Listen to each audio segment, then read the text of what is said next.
This is the Lockpicking Lawyer, and I've just received a great package from Jess Hull with two really interesting locks.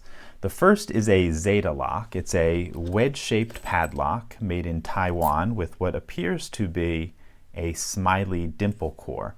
But if you look at the orientation of that core, you know, unless it's an absurdly compact mechanism, it can't possibly be a standard pin tumbler lock.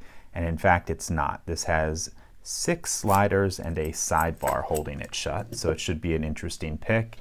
And the other is a challenge lock that was pinned up by Jess, and she put it in a Lagarde padlock body.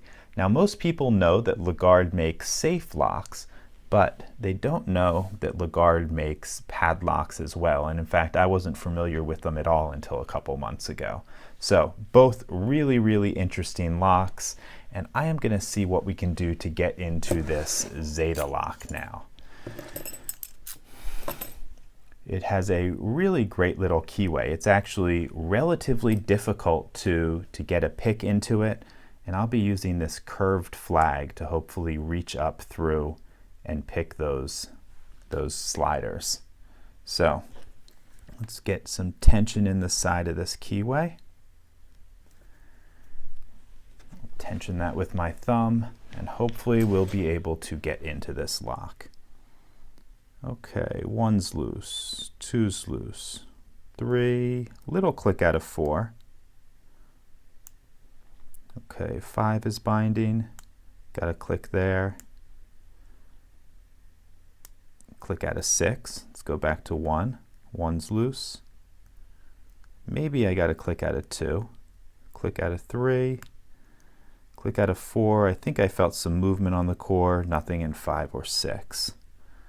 1's still loose. Okay, 2 is binding.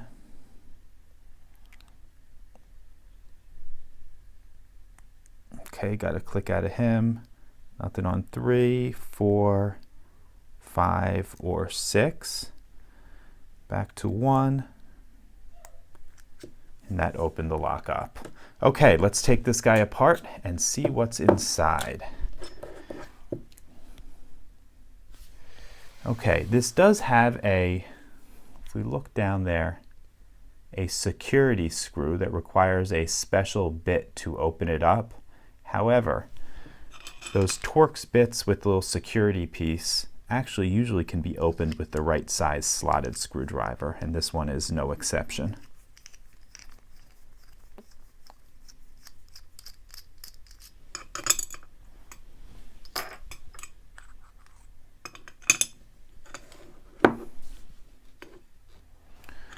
Okay, looks like we have a little C-clip that we need to take off this. Oh, and that went flying. Thankfully it landed in an easy spot. And then this cord just slides right out. We can see we have a sidebar that I am going to take out and put in slot number 7.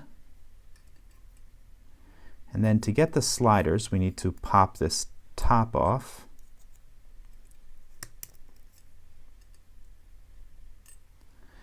And then we have springs. I'm going to take all the springs out first, put them in their respective slots.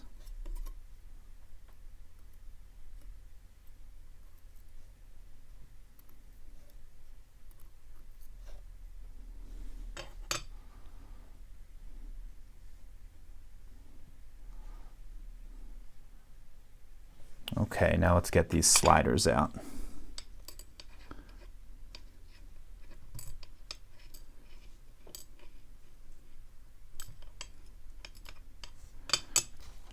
Okay, we can see that each of these sliders has exactly one gate, and that's obviously the true gate.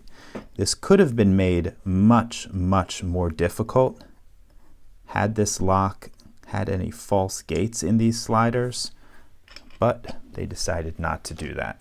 Okay, let me give you a close-up of this.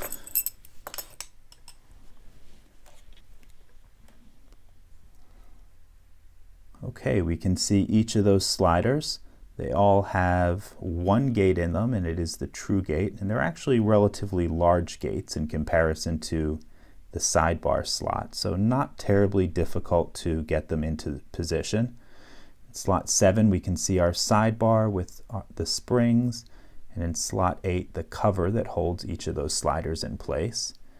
Then we move over to the core. We can see the 6 slots for our 6 sliders, the sidebar slot, and we can see there's some attempt at drill protection with that little ball bearing in the center. However, it really doesn't block any critical piece. If you were going to drill this, you would drill to the left of that ball bearing and try to knock out that sidebar. So I'm not sure it's well-planned drill protection, but I'd imagine drilling's a relatively low priority for padlock protection.